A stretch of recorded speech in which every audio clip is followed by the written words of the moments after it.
Hi there, folks. Welcome back. This next presentation concerns presentation rubrics, group rubrics, peer feedback, self-assessment rubrics, that sort of thing. All different sorts of assessments that you could include in your own ELA program at the high school level. Okay, so presentation rubrics. One thing to consider, when you make any kind of a rubric is always start by thinking about, this rubric that I make, whatever I decide to include on it, gosh, can I make sure that it links back to the program of studies, the learning outcomes, the objectives, right? So you can see these examples here on the left and the right are right from, here in Alberta. Alberta Learning is our education department. They've linked in regards to content, they've linked the elements that they're looking for on the left-hand side with regard to oral assessment directly to specific learning outcome 4.13, 4.21, 4.22. And then, when we're thinking about content, we're going to consider the following items. Here are the levels of achievement among those particular within this criteria. And on the right, same thing goes for presentation, right? When I'm thinking about presentation, what am I looking for in presentation? Let's look back at the program of studies and figure out what outcomes I'm linking to. Whatever I'm looking for in content, whatever I'm looking for in presentation, always make sure that it's in some way associated with items that appear in the program of studies. That if it isn't, and your principal walks in and he's, he or she, is doing, their assessment of you to see whether or not, you're going to get permanent certification or whatever, that's going to be one of the big things they're going to look for is, how well have you linked the items in your learning tasks and in your learning assessments actually back to the program of studies. Okay? Linked to the government-mandated outcomes. These two basic components are listed alternatively as content and communication for visual presentation. So, those were oral presentations. Here's an example of visual presentations. All right? Same idea goes here. Always look back to the program of studies. Presentation rubrics. Here's one that I used to use back in the day. All right. You can certainly subdivide the two basic components like content and presentation or communication more thoroughly, right? So this is what I've chosen to do here. I used to do a novel project presentation for, I think this was grade 11. And then I subdivided content and presentation communication down into a number of different items like delivery, mechanics, visuals, content knowledge, and organization. And I used a 4-point scale, right? Now, one thing, too, to consider, sometimes a presentation is an individual presentation. Sometimes they're group presentations. One of the things that you'll want to start considering now that we didn't used to back in the day is how it's kind of bad form now to give everybody in a group the same mark, because not everybody in a group is the same person, and so maybe one person in a group does X number of things or does something really well and another person does nothing or does poorly or whatever. And so how are you going to, when you have a presentation that involves a group, how are you going to make it so that there's some ability for you to distinguish or differentiate different levels of achievement within that group itself, right? That's another added problem. All right, so whereas the group rubric the presentation rubric that I just showed you was fairly simple, you can see this one from my time when I used to teach at SAIT, which is a polytechnic here in Calgary, Alberta. It was a business communication course. You can see how much more involved this particular rubric is. Now, you can also see that they're asking for the students in business communications at the college level to demonstrate different levels of competency and professionalism that are not appropriate in any way at the high school level, right? But I mean, things like attire, right? I mean, you're not going to mark a kid on attire. Number one, that doesn't show up anywhere in your program of studies. Number two, well, what if one kid's, like Elmer J. Fudd, right? He's rich, he's a millionaire, he owns a mansion and a yacht, and the next kid lives in a van down by the river. They're not gonna. You can't do that, right? So, point is, this is a different audience. There's different expectations here. You're going to be teaching high school English. You would not ever use a rubric that's, this rigorous at the high school level. And group work rubrics. Note how group work assessments are supposed to be linked to the government mandated outcomes as well. So, and the big thing with group work is collaboration, right? Playing well with others. How well do students get along? How well do they collaborate and cooperate? That's a really important skill. How are you going to measure that? How are you going to take account of that when you develop your own assessments for group rubrics, right? So, just like we mentioned earlier in the second lecture on rubrics, you can have generic or specific, task-specific rubrics for group work, right? A generic one would be like the one on the left. You could use the one on the left for any group project presentation, whereas the one on the right is specific to a group health project, right? The sorts of questions and things that you're asking the students to look for are specific to that particular topic or that assignment. It would only work for that assignment. It wouldn't work for an assignment in Macbeth or something like that, right? So these are things to consider. These sorts of scaffolding devices and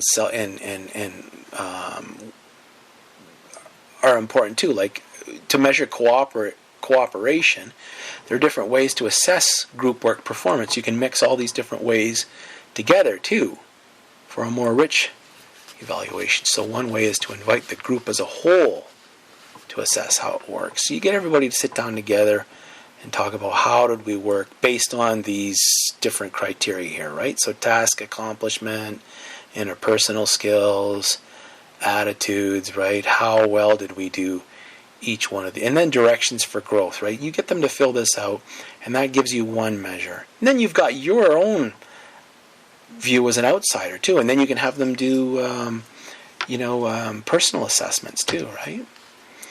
Another way is to have individual members think about how they themselves contributed to the group. So a self-assessment, right? Did I contribute ideas today? Did I invite someone else to contribute? Did I listen to others?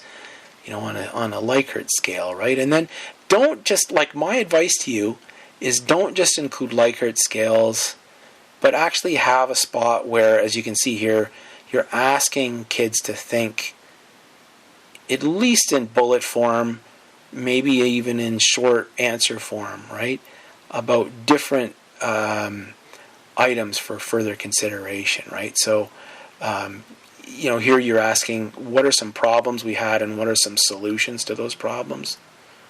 You're getting them to metacognize, in other words, or their self-evaluations here are more rich. Yet another way is for you, right, to score them. So you've got them scoring each other, you've got them scoring themselves, and then you, right? So, here you've got Jim, Barb, and Caleb reading The Old Man and the Sea, doing a novel project presentation.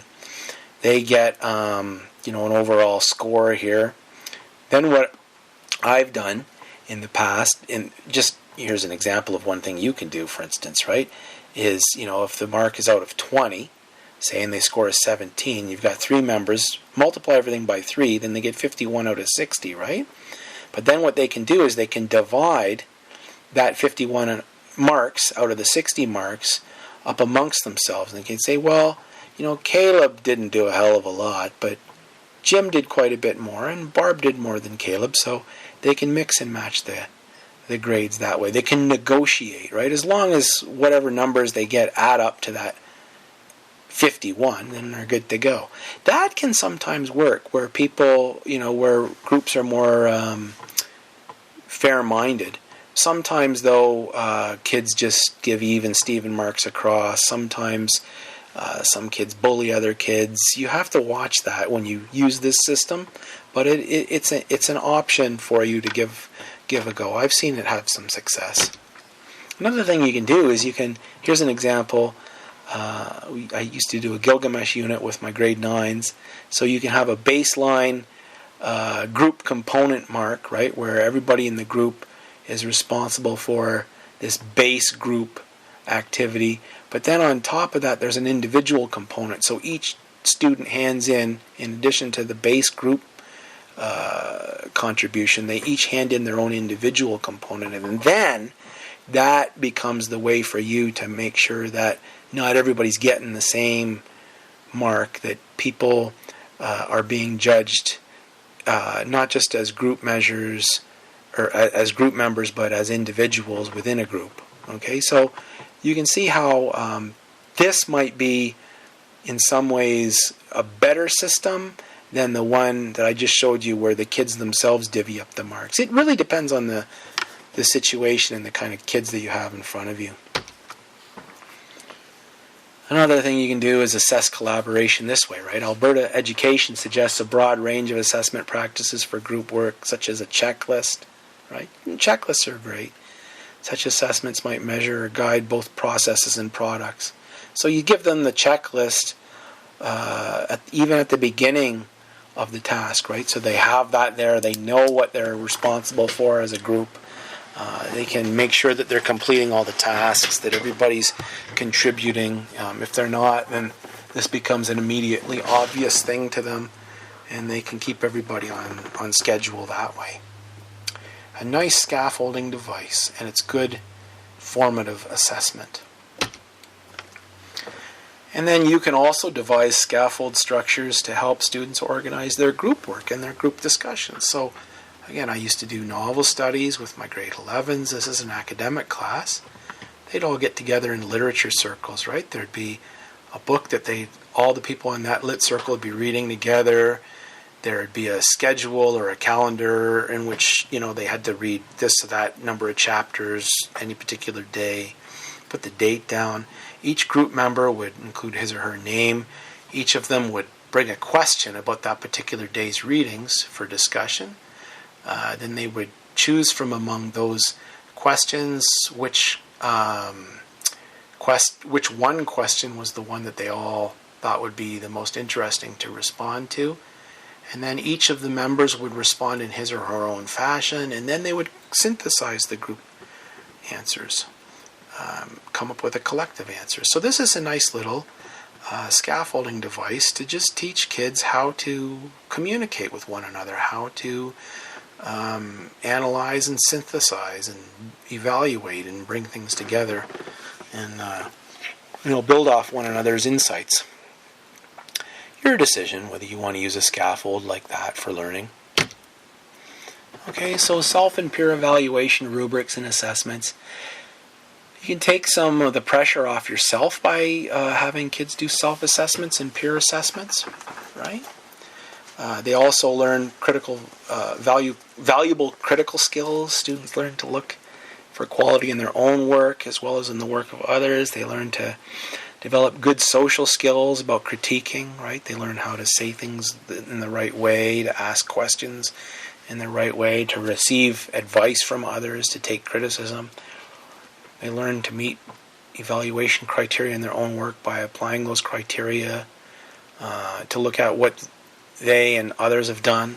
So honestly, these sorts of things are really valuable formative assessments for you to include in your English language arts classroom. Yeah, so I've shown you a few of these things before, but here's an example of at SAIT, when I taught there at the college level, they used to do peer assessments, peer evaluations there, group work assessments. They used to do it a little bit more meticulously than what we would do at the high school level, but you can see how it works, right?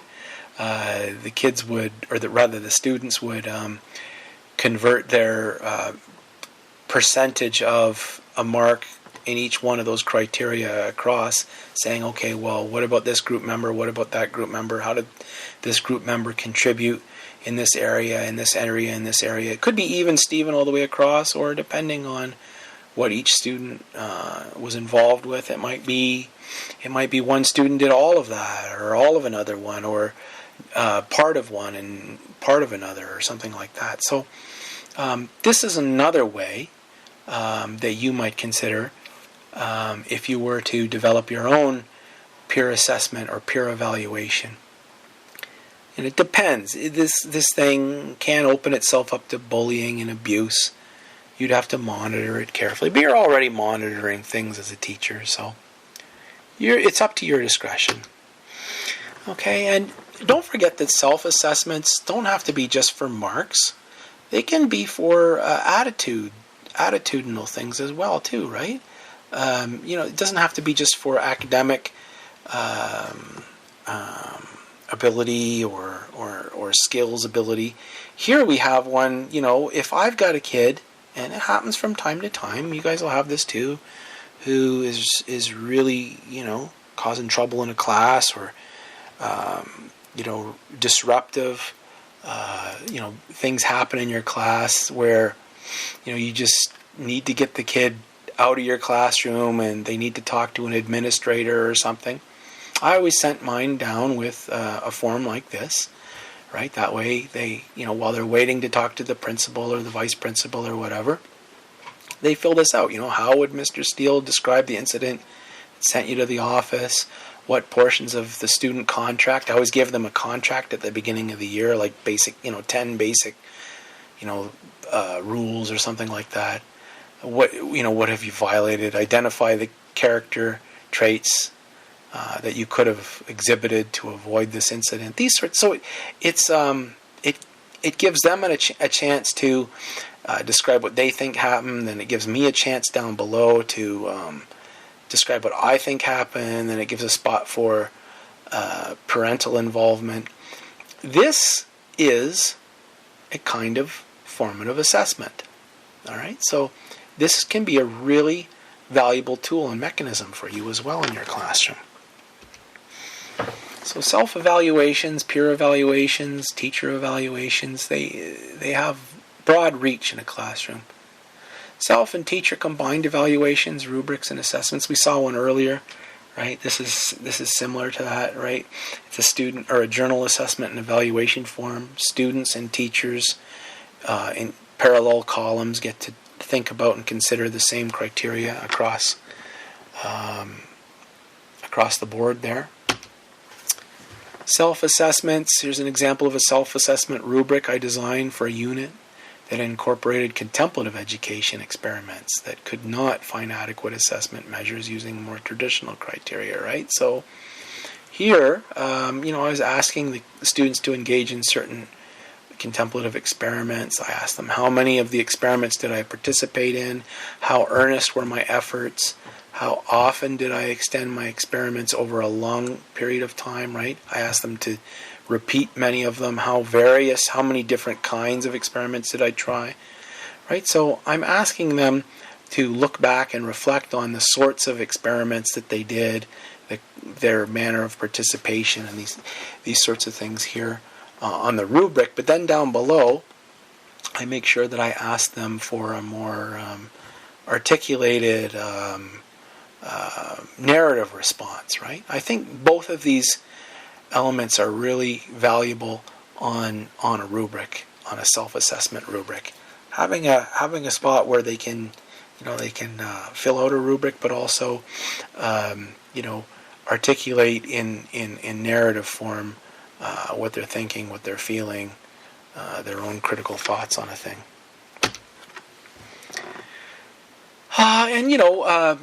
Peer assessment, self-assessment. Here you have an example in ELA. You've got the kids doing test prep, exam prep. And you want them to, learn how to write a personal response, say, or a critical essay, say, for their end-of-year provincial achievement test. You want them to, self-assess what they've written after they've written it, and then you want this all to be anonymous, so that students are judging in an impartial fashion. They're not giving each other really high marks based on friendships or real low marks based on enemies or whatever. So it's valuable in as much as a student peer assess or self-assesses their own work, and then 2 anonymous students put their student numbers on the assessment, and they go through and they offer up their own additional assessments of it and their own additional marginalia within the body of the paper or whatever, and then this is handed back, and then it in a way this can be just as valuable as teacher comments, right? To get peers actually looking at one another's work, to have them in peer form and in self-evaluative form, learning how to manipulate the rubric, the provincial rubric, learning how to pay attention to the sorts of things that are expected of them in their writing, the sorts of things that teachers will be holding them to account to, that the government holds them to account to. So this is good practice. All right. Apart from learning to write for their exams by applying the official summative assessment criteria to their own work or the work of others, you can also scaffold student writing by incorporating both peer and self-assessment practices into the writing processes itself. So you get the kids to assess each other's drafts, right? Here's some examples of templates that can be used for self-assessment and peer assessment in drafting. Right, here's another one. You can try to scaffold student presentations design by developing templates to guide their thought processes about the tasks set before them. Here, self-assessment is used formatively to help students in the process of making or presenting a final product. Right, so you're exploring an issue and you're doing it through presentation form. It's got a nice cell form here. It'll help keep the kids on task, and then you can easily, as you wander up and down the aisles of your class or across the desk pods or however you've got your classroom organized, you can see, how are my, you can, as a quick glance, you can even see, how are my students doing? Do they have some idea about something that they might say about each one of these particular items? Other kinds of assessments you can use. You include self-assessment measures like this, right? Little cards, little index cards, right? To get better at X, I could do Y. One thing I'm going to start doing is blah, right? So, at the end of a thing, at the end of a unit, or at the end of a assignment, hand them a card like this and have everybody fill it out. And this might become part of their own personal records. It might become part of a portfolio. It might become, part of your own assessments at the end of the term. Whatever, right? You can have these muddiest point cards or recall cards or exit passes. These are very popular. I'm sure that you've seen these in your BEd program. Self-assessments are helpful, not just for students, but for you as well. So, right, at the end of a day, if you have the kids hand these in, you can see what were the things that really the kids say, this is the muddiest thing. And if everybody's saying that this was muddy for them, then you know that probably, even though I tried my best to teach that, I didn't really get that across today. I got to go back and the next day readdress that, right? Or if everybody's recalling X, Y, or Z, but they're not recalling this other element, I'm going to make sure that I go back and talk about that as well, right? So these exit cards can be really, really helpful for you. Okay, so thanks for listening to that lecture. The next one will be concerning tools and assessments to scaffold